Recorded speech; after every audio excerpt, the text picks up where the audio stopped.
రాజకీయ నాయకుల రూపంలో తయారే రెడీగా ఉన్న ఫ్యామిలీయే పిన్నెల్లి ఫ్యామిలీ. ఆ ఫ్యామిలీ నుంచి లక్ష్మణుడిగా అభివర్ణిస్తున్న పిన్నెల్లి వెంకటరామరెడ్డి గారితో ఇవాళ నా ముఖాముఖి.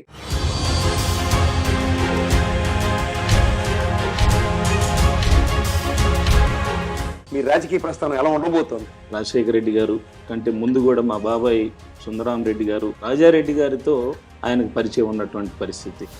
ఆ రోజుల్లో అక్కడి నుంచి కూడా ఈరోజు జగన్మోహన్ రెడ్డి గారితో కలిసి నడుస్తా ఉన్నాం. మా కంఠంలో ఊపిరున్నంత వరకు రాజశేఖర రెడ్డి గారి కుటుంబంతోనే ఉంటాం. 15 సంవత్సరాల తర్వాత వెనక్కి తిరిగి వచ్చిన ఒక ఫ్యాక్షన్ నేపథ్యం ఉన్న బ్రహ్మానంద రెడ్డిని ఎదుర్కోవాలి అంటే అన్నకి ఖచ్చితంగా మీ అవసరం ఉంటుందని మిమ్మల్ని మీరు తమాయించుకున్నారు.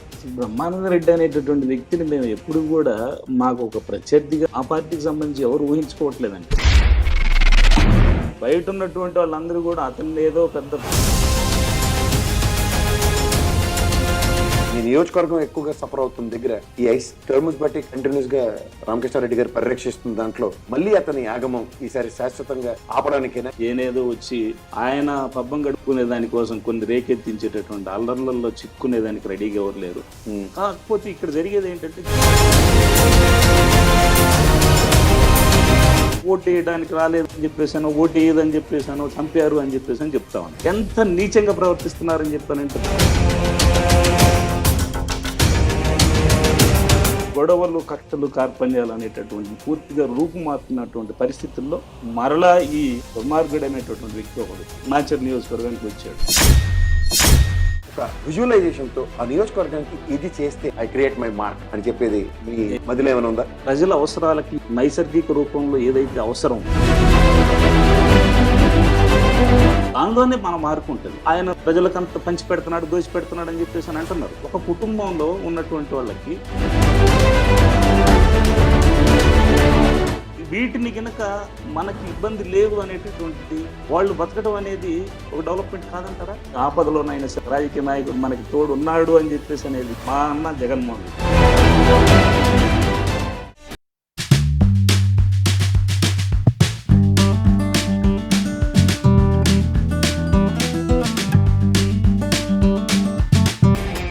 పల్నాడులో పరిచయం అక్కర్లేని ఒక ఫ్యామిలీ ఉంది, అదే పిన్నెల్లి ఫ్యామిలీ.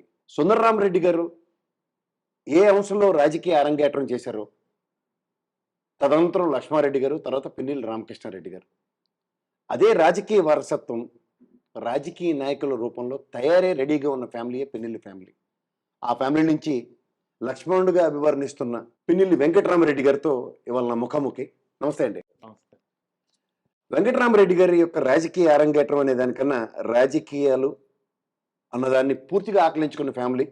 అందులో అన్నకి లక్ష్మణుడిలా పనిచేస్తూ నియోజకవర్గంలో అనితర సాధ్యం కానివన్నీ సుసాధ్యాలు, ససాధ్యాలు అని ఏవో చెప్తుంటారు కదా, అవన్నీ సాధించి చూపించిన దాంట్లో తన వంతుగా నియోజకవర్గానికి అన్నకి చేదోడు వాదోడుగా కాకుండా అన్నీ తానే చేస్తున్న వెంకటరామరెడ్డి గారితో లా పట్టభద్రుడు, లా చదివి కూడా రాజకీయాల పట్ల ఆసక్తి చూపిస్తూ అన్న అడుగుజాడలో నడుస్తున్నాడు. చెప్పండి సార్, మీ రాజకీయ ప్రస్థానం ఎలా ఉండబోతోంది? రాజకీయ ప్రస్థానం బేసిక్గా మా ఫ్యామిలీ మొట్టమొదటి నుంచి కూడా రాజశేఖర రెడ్డి గారి కుటుంబాన్ని నమ్ముకొనే మేము రాజకీయం చేస్తూ ఉన్నాం. రాజశేఖర రెడ్డి గారు కంటే ముందు కూడా మా బాబాయ్ సుందరాం రెడ్డి గారు రాజారెడ్డి గారితో ఆయనకు పరిచయం ఉన్నటువంటి పరిస్థితి. ఆ రోజుల్లో అక్కడి నుంచి కూడా మా రాజకీయ ప్రస్థానం మా కుటుంబానికి సంబంధించిన మొత్తం కూడా రాజశేఖర రెడ్డి గారి కుటుంబంతోనే వచ్చింది.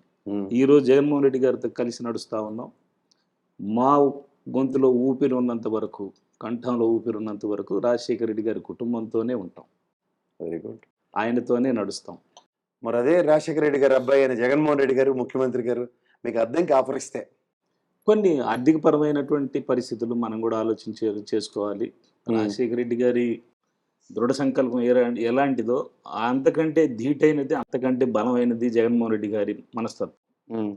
ఆయన మరలా రెండవసారి ముఖ్యమంత్రి కావాలి అయ్యేదానికోసం మనందరం కూడా ఖచ్చితంగా పాటుపడాలని చెప్పేటటువంటి ఉద్దేశంతోనే కొన్ని ఆర్థికపరమైనటువంటి మాకున్న పరిస్థితుల దృష్ట్యానే దాన్ని చేయలేమనేటటువంటి ఇది కొంత మీకు అంతా కూడా తెలిసినటువంటి విషయమే. ఇప్పుడున్నటువంటి ప్రస్తుత ఎన్నికల్లో వ్యయ ప్రయాసాలు ఎలా ఉంటాయని చెప్పేసి అనేది కూడా వాస్తవానికి ఆలోచన చేస్తే ఆ పరిస్థితి మనం తట్టుకోలేమనేటటువంటి ఉద్దేశంతోనే జగన్మోహన్ రెడ్డి గారికి సున్నితంగా ఇచ్చి అది ఆ విషయాన్ని చెప్పటం. అంతేనా ఈ నియోజకవర్గం ఈసారి 15 సంవత్సరాల తర్వాత వెనక్కి తిరిగి వచ్చిన ఒక ఫ్యాక్షన్ నేపథ్యం ఉన్న బ్రహ్మానంద రెడ్డిని ఎదుర్కోవాలి అంటే అన్నకి ఖచ్చితంగా మీ అవసరం ఉంటుందని మిమ్మల్ని మీరు తమాయించుకున్నారు. అసలు బ్రహ్మానంద రెడ్డి అనేటటువంటి వ్యక్తిని మేము ఎప్పుడు కూడా మాకు ఒక ప్రత్యర్థిగా మేము ఒక కంటెస్టింగ్ క్యాండిడేట్గా ఉన్నటువంటి ఒక స్ట్రాంగ్ క్యాండిడేట్ అని చెప్పేసి అనేది మా పార్టీకి సంబంధించి ఎవరు ఊహించుకోవట్లేదండి. బయట ఉన్నటువంటి వాళ్ళందరూ కూడా అతన్ని ఏదో పెద్ద ఫ్యాక్షనిస్ట్ ఇంకోటి అని చెప్పేసి అని గతంలో ఉన్నదాన్ని చూసుకొని అతని నేపథ్యాన్ని చూసుకొని, ఎందుకంటే 2000 అంటే 15 సంవత్సరాల తర్వాత ఆయన పునరాగమనం వాళ్ళ అమ్మగారు ఆయనలో ఎమ్మెల్యేగా ఉన్నప్పుడు అతను చేసినవి అందరికీ తెలిసిన విషయాలే. తదనంతరం మీ మీ నియోజకవర్గం ఎక్కువగా సఫర్ అవుతున్న దగ్గర ఈ 5 టర్మ్స్ బట్టి కంటిన్యూస్గా రామకృష్ణారెడ్డి గారు పరిరక్షిస్తున్న దాంట్లో మళ్ళీ అతని ఆగమం ఈసారి శాశ్వతంగా ఆపడానికైనా మీరు మా రాజకీయ పరిస్థితులు, ఇక్కడ ఉన్నటువంటి మాచర్ల నియోజకవర్గ రాజకీయ పరిస్థితులు కూడా ప్రజలందరూ కూడా చాలా తెలివిగా ప్రవర్తిస్తూ ఉన్నారు. ఎవరు కూడా అంత మనమేదో ఒక ట్రాప్ వేస్తే ఆ ట్రాప్లో పడి దానిలో ఇరుక్కునేటటువంటి పరిస్థితులు ఏం లేవు. అందరికీ కూడా చదువులు అన్నీ పెరిగినాయి.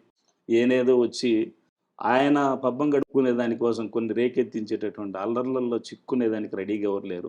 కాకపోతే ఇక్కడ జరిగేది ఏంటంటే చిన్న చిన్న గొడవలే జరుగుతూ ఉన్నాయి. ఆ చిన్న చిన్న రొటీన్గా జరిగేటటువంటి వాటికి కూడా రాజకీయాన్ని ఆపాదించటం. ఒక వాటర్ ట్యాంక్ కింద ఒక మహిళ కింద పడి చనిపోతే దానికి వైఎస్ఆర్ కాంగ్రెస్ పార్టీకి సంబంధించి ఓటు వేయడానికి రాలేదని చెప్పేసాను, ఓటు వేయదని చెప్పేసాను, చంపారు అని చెప్పేసి అని చెప్తా ఉన్నాడు. ఎంత నీచంగా ప్రవర్తిస్తున్నారని చెప్పానంటే ప్రతి అంశాన్ని, చిన్న చిన్న అంశాన్ని కూడా రాజకీయానికి వాడుకుంటున్నారు. ఆయన ఏ రకమైనటువంటి ఫ్యాక్షనిస్ట్, ఏ రకమైనటువంటి రాజకీయ నాయకుడు అనేది కూడా బయట ఉన్నటువంటి వాళ్ళందరూ ఆలోచన చేసుకోవాలి. మాచర్ల నియోజకవర్గానికి సంబంధించి ప్రతి ఒక్కళ్ళకి కూడా తెలుసు ఎవరు ఏంటి, ఇక్కడ పిన్నెల్లి ఫ్యామిలీ అంటే ఏంటి రాజకీయంగా, ఎప్పుడో పారిపోయి వచ్చినటువంటి ఆ వ్యక్తి ఏంటి అని చెప్పేసి అనేది కూడా తెలుసు. మా అన్న ఇక్కడ ఎమ్మెల్యే అయిన తర్వాత నుంచి కూడా మాచర్ల నియోజకవర్గంలో అభివృద్ధి అంటే ఏంటి అనేది మాచర్ల నియోజకవర్గ ప్రజలు చూశారు. గొడవలు, కక్షలు, కార్పణ్యాలు అనేటటువంటి పూర్తిగా రూపుమాపినటువంటి పరిస్థితుల్లో మరలా ఈ దుర్మార్గుడు అనేటటువంటి వ్యక్తి ఒకడు మాచర్ల నియోజకవర్గానికి వచ్చాడు. ఆ దేవుడికి తెలుసు ఎవరు ఉంటే ప్రజలకు మంచి జరుగుద్దో, ప్రజల మంచి కోసం ఎవరు పాటుపడతారో అదందరూ కూడా మా నియోజకవర్గ ప్రజలకు తెలుసు. వాళ్ళే తెలివైన నిర్ణయం ఎప్పుడు కూడా తీసుకుంటారు. ఈయన్ని చూసి ఈయన్ని భయపడి చేసేటటువంటి ఆ దుస్థితి, దుర్మార్గం మాకు అసలు లేదు. మీ కుటుంబానికి చాలా దైవచింతన ఎక్కువ అనుకుంటారు కదా? మొట్టమొదటి నుంచి మా కుటుంబంలో అందరూ కూడా ఖచ్చితంగా మీ ఎలువెలుపు వెంకటేశ్వర స్వామి ఇంటి నిండా స్వామివారి దర్శనాలు ఇస్తున్నాయి. మొట్టమొదటి మా నాన్నగారు కాదు, మా తాతగారి దగ్గర నుంచి కూడా వెంకటేశ్వర స్వామి దగ్గరికి ఖచ్చితంగా సంవత్సరానికి ఒకసారి అయినా సరే మా తాతగారి దగ్గర నుంచి కూడా వెళ్ళటం అలవాటు. తర్వాత అదే దైవాన్ని ఇది మాకు కూడా ఉంది. మీరు కూడా ఉన్నత చదువులు చదువుకుని ప్రొఫెషన్ ఏమీ కాకుండా వదిలేసి, లా ప్రొఫెషన్ వదిలి 3 సంవత్సరాలు ప్రాక్టీస్ చేశారని కూడా నాకు తెలుసు. అవునండి. వదిలేసి కూడా ఈ రాజకీయాల పట్ల ఆకర్షితులు అయ్యారంటే సమాజ సేవకి పెద్దపీట వేద్దామన్నా? మా కుటుంబం రాజకీయాల్లో ఉంది. మేమందరం కూడా మమ్మల్ని నమ్ముకొని ఉన్నటువంటి ప్రజలు ఉన్నారు. వాళ్ళందరికీ కూడా మనం ఎప్పుడు కూడా అండగా ఉండాలి అని చెప్పేసి అని వాళ్ళకి సంబంధించినటువంటి ఏ సబ్బందులు ఉన్నా కానీ మనం చూసుకోవాలనేటటువంటి ఉద్దేశంతోనే మేము దగ్గరగా ఉంటాం. మేము అందరు రాజకీయ నాయకుల్లాగా నియోజకవర్గాన్ని వదిలిపెట్టి ఎక్కడో గుంటూరులోనో హైదరాబాదులోనో నివాసం అంటే ఉండం. మేము ఉండేది మాచర్లోనే. 24 గంటలు ప్రజలకు అందుబాటులోనే ఉంటాం. మా అన్న లేని సందర్భంలో నేనైనా సరే, ఏ చావు అయినా, శుభకార్యమైనా, ఏదైనా సరే వారి స్వంత మనిషిలాగా మేము అక్కడ అటెండ్ అవుతాం. మేము ఆ ప్రోగ్రాంకి అటెండ్ అవ్వకపోతే వాళ్ళ సొంత మనిషి ఏదో రాలేదు అని చెప్పేసి అన్నట్టుగా ఫీల్ అవుతారు. అందువల్ల మాకు ప్రజలతో ఇక్కడ అవినాభావ సంబంధం అలా ఉంటుంది కాబట్టి ఆ సంబంధ బాంధవ్యాలను కొనసాగించడం కోసమనే నేను కూడా ఈ రాజకీయాల్లోనే ఉండాలని నిశ్చయంతోనే ఇక్కడికి వచ్చాను. అంటే మీ పెద్దలు దశరథుల్లాగా మిమ్మల్ని రామలక్ష్మణుల కంటే ఇవాళ నిజంగా శ్రీరామనవమి రోజు రామరాజ్య స్థాపన కోసం మీ వంతుగా మీ అన్నకి ఖచ్చితంగా సహకరిస్తారా? ఖచ్చితంగా. మేము ఇద్దరు అన్నదమ్ములం కూడా కలిసే పనిచేస్తాం, కలిసే నిర్ణయాలు తీసుకుంటాం, కలిసే జగన్మోహన్ రెడ్డి గారి కోసం ఎందాకైనా వస్తాం. మీ మాచర్ల నియోజకవర్గాన్ని ఇస్తారు. మిమ్మల్ని విడగొడతారనే అద్దంకి మీరు కాదన్నారా? కాదండి. మమ్మల్ని విడగొట్టాలని, ఇంకోటని చేయాలని అంటే, నాకు తెలిసి నేను, మా అన్న ఈ జన్మ అనేంటూ ఉంటే, ఈ జన్మలో ఎప్పుడు కూడా మేము విడిపోము. మేము ఇద్దరం ఇలానే ఉంటాం. Very good. రెండోది తప్పకుండా నాకు తెలిసి కలిసి మీ నియోజకవర్గంలో మీ అన్నదమ్ములు ఇద్దరు చేస్తున్న పనులవి చూస్తే మొత్తం నేషనల్ లెవెల్‌తో కప్పేశారు మీరు. మీ నియోజకవర్గం అంతా. అవునండి. మీ అన్నగారితో మాట్లాడుతున్న ఉదంతంలో కూడా ఒక ప్రాజెక్ట్‌కి పర్యాటక శాఖ అనుమతులతో ఇవాళ మీరు నియోజకవర్గం మీద ఇంత పట్టు సాధించడానికి అణువణువు అందరికి మీరు చెప్పారు మీరే. ప్రతి ఇంట్లోనూ ఒక మనిషిగా మీరున్నప్పుడు, వాళ్ళ అవసరాలన్నీ తీర్చడానికే మీరు రాజకీయ అరంగేట్రం ఉన్నప్పుడు, మీరు ఇందాక కూడా చెప్పారు అద్దంకిలో నిలబడడానికి నా దగ్గర డబ్బులు లేవని. మరి అలాంటప్పుడు డబ్బులు సంపాదించే ప్రొఫెషన్ ఎందుకు వదిలేశారు? రాజకీయాల్లో డబ్బే శాశ్వతం అనేది, డబ్బే ఒక ఇదిగా అనేది తీసుకోకూడదు. మా కుటుంబ నేపథ్యం అది కాదు. ఓ రైతు కుటుంబం నుంచి వచ్చినటువంటి మేము, హ్మ్. ఈ అందరిని మనల్ని నమ్ముకున్నటువంటి వ్యక్తులకు మనం న్యాయం చేయాలి. హ్మ్. మనల్ని నమ్ముకున్నటువంటి వ్యక్తుల తరపున మనం నిలబడాలి అనేదే ఒక ఎజెండాగా తీసుకున్నాం గానీ, డబ్బు సంపాదన అనేది ఒక ఎజెండాగా తీసుకొని ఉండుంటే, ఈరోజు మాకసలు పూర్తిగా ఇద్దరం రాజకీయాల్లో ఉండాల్సిన అవసరం లేదు. అవును. ఒకళ్ళు పూర్తిగా రాజకీయాల్లో ఉండి, ఒకళ్ళు పూర్తిగా వ్యాపారంలో ఉన్నటువంటి కుటుంబాలు చాలా ఉన్నాయి. అవును. కానీ మేమంటూ డబ్బు కోసం, దీనికోసం వెంపర్లాడటం అనేది మేము చేయలేదు. మేము ఎంతసేపు ప్రజల కోసం, మనం నమ్ముకున్నటువంటి కోసం, మేము 30 సంవత్సరాల నుంచి రాజకీయ ప్రస్థానం ఉంది. ఈ 30 సంవత్సరాల రాజకీయ ప్రస్థానంలో కూడా ఎప్పుడు కూడా కార్యకర్తలనంటూ మేము ఎప్పుడు వదిలిపెట్టలేదు. ఈ 30 సంవత్సరాల రాజకీయ చరిత్రలో మేము ఓడిపోయినటువంటి సందర్భాలున్నాయి. గెలిచిన సందర్భాలున్నాయి. గెలుస్తానే ఉన్నాం. ఎందుకు గెలుస్తా ఉన్నామని చెప్పేసానంటే, ప్రజలకి అందుబాటులో అండదండగా ఉన్నాం కాబట్టే వారికి ఒక నమ్మకం. అవును. గెలిచినా, ఓడినా మన నియోజకవర్గాన్ని వాళ్ళు వదిలిపెట్టి వెళ్ళరు. మనకెప్పుడు కూడా రాత్రింబగళ్ళు అండదండగా ఉంటారు అని చెప్పేసి అనేటువంటి నమ్మకమే మాకు ఈ మనసులో డబ్బు సంపాదన అనేటటువంటి దాని వైపుకి మేము వెళ్ళకపోవడానికి, ఈ సేవ చేయాలనేటటువంటి దృక్పథం రావడానికి కారణం. హ్మ్. అంతేగాని ఇప్పుడున్నటువంటి కొంతమంది రాజకీయ నాయకులు వలసొచ్చే నాయకుల్లాగా ఆ మనస్తత్వం మాకు లేదు. అంటే మీరు రాజకీయాల్లో దగ్గరలో అరంగేట్రం చేయబోతున్నారు అన్నకి సహకరిస్తూనే. మీరు ఒక రాజకీయ ప్రస్థానంలో సే ఫర్ ఇన్స్టెంట్ ఒక నియోజకవర్గానికి అంటే ఈ టర్మ్ కాకపోతే నెక్స్ట్ టర్మ్ అయినా అద్దంకి ఒక కాబోయే ఎమ్మెల్యే అనుకుంటే, లేదంటే మీకు జగన్మోహన్ రెడ్డి గారు అవకాశం కల్పిస్తే, ఒక విజువలైజేషన్‌తో ఆ నియోజకవర్గానికి ఇది చేస్తే I create my mark. Pinnelli mark అక్కడ ఉంటుంది అని చెప్పేది మీ మేము మదిలో ఏమైనా ఉందా? నాకంటూ మరలా జగన్మోహన్ రెడ్డి గారు నాకు ఒక మాట ఇవ్వడం జరిగింది. 2029లో నువ్వు ఎమ్మెల్యేగా ఉంటావు అని చెప్పేసి ఆయన నాకు ఒక భరోసా, ఒక మాట చెప్పడం జరిగింది. అది కూడా ఆయన ఇప్పుడు ఉండండి అని చెప్పేసి చెప్పిన తర్వాత, కాదన్నా ఇటువంటి పరిస్థితులు లేవు అని చెప్పేసి మనం చెప్పిన తర్వాత, సరే అయితే 2029లో నీకు ఇస్తానని చెప్పి అన్నారు. హ్మ్.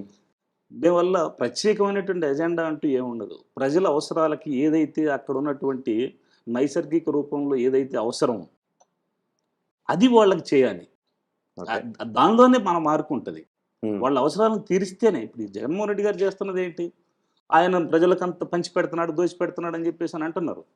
ఒక కుటుంబంలో ఉన్నటువంటి వాళ్ళకి కావాల్సిన అవసరాలు ఏంటి? వాళ్ళకి కావాల్సినటువంటి అవసరాల్లో విద్య, వైద్యం, ఆరోగ్యం ఇవి కావాలి. వీటిని గనక మనకి ఇబ్బంది లేదు అనేటటువంటిది చేస్తే, వాళ్ళకుండేటటువంటి మానసిక ధైర్యంతో వాళ్ళు బతకడం అనేది ఒక డెవలప్‌మెంట్ కాదంటారా? నిజంగా డెవలప్‌మెంట్ అది. ఆ! అదే ఈ హి ఈస్ ఫోకసింగ్ రోడ్లేస్తే మోర్ ఆన్ హ్యూమన్ ఇన్‌ఫ్రాస్ట్రక్చర్. ఇప్పుడు రోడ్లేస్తేనే డెవలప్‌మెంట్ జరిగినట్టు అని చెప్పేసి అనేదాన్ని ఇప్పుడు పచ్చ మీడియా ఏదో పెద్దగా చూపిస్తా ఉన్నారు. ఒక ఫ్యామిలీ ఎప్పుడైతే సురక్షితంగా, సంరక్షణగా ఉన్నాము అని చెప్పేసి అనేది మనల్ని ఆదుకునేదానికి ఆపదలోనైనా సరే ఒక వ్యక్తి, ఒక రాజకీయ నాయకుడు మనకి తోడు ఉన్నాడు అని చెప్పేసి అనేది ఎప్పుడైతే ఫీల్ అవుతారో అదే డెవలప్‌మెంట్ అని చెప్పేసి నేను అంటాను. దాన్ని మాత్రమే చూస్తా ఉన్నటువంటి వ్యక్తి మా సీఎం, మా అన్న జగన్మోహన్ రెడ్డి. అంటే ఇది అంతేగాని మాచర్ల నియోజకవర్గంలో పిన్నెల్లి ఫార్మ్‌లో ఏదైతే ఉంటుందో, రేపొద్దున అద్దంకిలో కూడా పిన్నెల్లి ఫార్మ్‌లో అదే ఉంటుంది. అద్దంకిలో ఇచ్చినా, నాకెక్కడిచ్చినా జగనన్న కోసం, జగనన్న ఏమి చెప్తే అది చేసేదాని కోసం హ్మ్. మా అన్నదమ్ములం ఎప్పుడు కూడా సిద్ధంగా ఉంటాం. హ్మ్. ఎక్కడ కూడా ఏ నియోజకవర్గంలో మాకు అవకాశం ఇచ్చినా గానీ, ఖచ్చితంగా మా మార్క్ అనేది అక్కడ కనిపిస్తది. ప్రజల్లో వాళ్ళ మనసులను గెలుచుకోవడం ద్వారానే మా మార్క్ ఉంటది. ప్రజల మనిషిగానే నిలబడతాడు.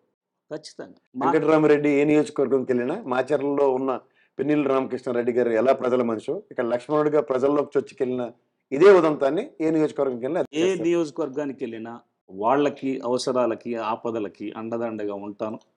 వారికి కావాల్సినటువంటి అవసరాలను తీర్చేదే డెవలప్మెంట్ అని చెప్పేసి నేను ఫీల్ అవుతాను. Thank you sir. With a good note. Thank you.